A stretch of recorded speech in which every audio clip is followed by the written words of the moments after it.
Good morning students, how are you all.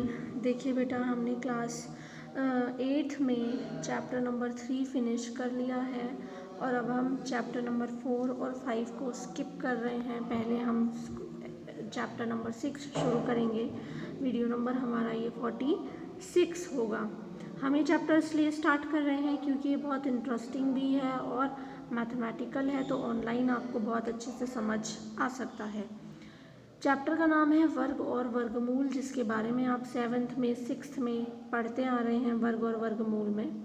ठीक है बेटा, आप जानते हैं वर्ग और वर्गमूल में क्या जो है ना डिफरेंसेस होते हैं। एक संख्या को उसी से दोबारा गुणा कर देना उसका वर्ग कहलाता है और इसी तरीके से आपको यहाँ पर करना है। आपका सबसे पहला जो वर्ग होगा बेटा वो क्या होगा, 1 से लेकर 30 तक के सारे आप वर्ग निकालेंगे। कैसे निकालेंगे, 1 का वर्ग होता है 1 × 1, 2 का 2 × 2, 3 का 3 × 3, 4 का 4 × 4, 5 का 5 × 5। इस तरह से आप 1 से 30 तक के वर्ग यहाँ लिखेंगे अपनी CW नोटबुक के अंदर और उन्हें लर्न करेंगे उल्टे और सीधे दोनों तरीके से। फॉर एग्ज़ाम्पल, अगर मैं कहूँ 5 का वर्ग बताओ तो 25, और अगर मैं कहूँ 25 का वर्गमूल बताओ तो 5। इस तरीके से आपको दोनों तरीके से 30 तक कम से कम याद होना चाहिए। आपको अपनी नोटबुक के अंदर लिखना और याद करना है। इन्हीं वर्ग के हिसाब से फिर हम बहुत सारे रूल्स पढ़ेंगे इनके, जिनके बहुत ज़्यादा रूल्स हो जाते हैं। ठीक है, तो इन्हीं जब आपको ये याद होंगे वर्ग, तभी आप इनके रूल्स बहुत अच्छे से कर पाएंगे। देखिए,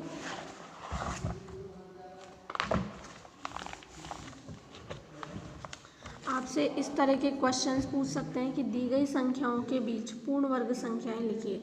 30 और 40, 30 और 40 के बीच ऐसा कौन सा नंबर है, ऐसा नंबर है 36, जो कि 6 का वर्ग होता है। और कोई नंबर नहीं है। 50 और 60 के बीच क्या कोई नंबर है, 50 और 60 के बीच में पूर्ण वर्ग संख्याओं का कोई भी नंबर यहाँ पर नहीं है।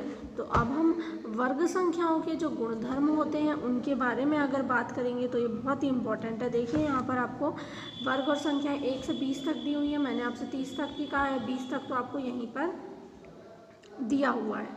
ठीक है ना, 20 तक में तो कोई दिक्कत नहीं है।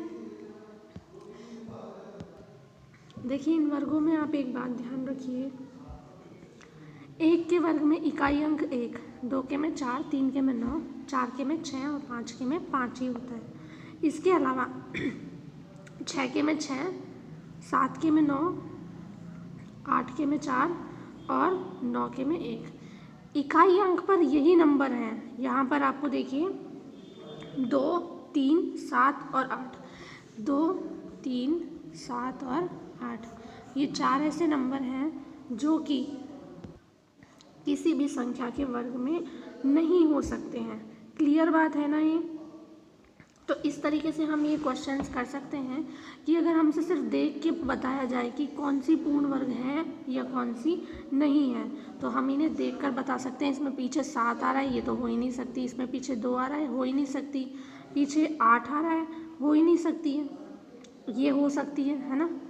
पीछे 3 आ रहा है, नहीं हो सकती। ये हो सकती है क्योंकि 9 आ रहा है। इस तरीके से आप इकाई का स्थान देख करके बता सकते हैं कि कौन सा वर्ग हो सकता है और कौन सा नहीं हो सकता है। ठीक है, इसके बाद यहाँ के इकाई अंक देख लीजिए आप। आपको यहाँ पर बेटा बहुत सारे, देखिए 30 तक भी नहीं, 50 तक आपको जो है ना थोड़े बहुत आपको वर्ग दिए हुए हैं। इन वर्ग को आपको सारणी बना के लिखनी है और लर्न करना है। सबसे पहला आपका काम यही है। ठीक है ना। इसके आगे हम इसके एग्जाम्पल्स पे कल बात करेंगे। तब तक आप इसे याद कीजिए, अपनी CW नोटबुक में लिखिए। Thank you.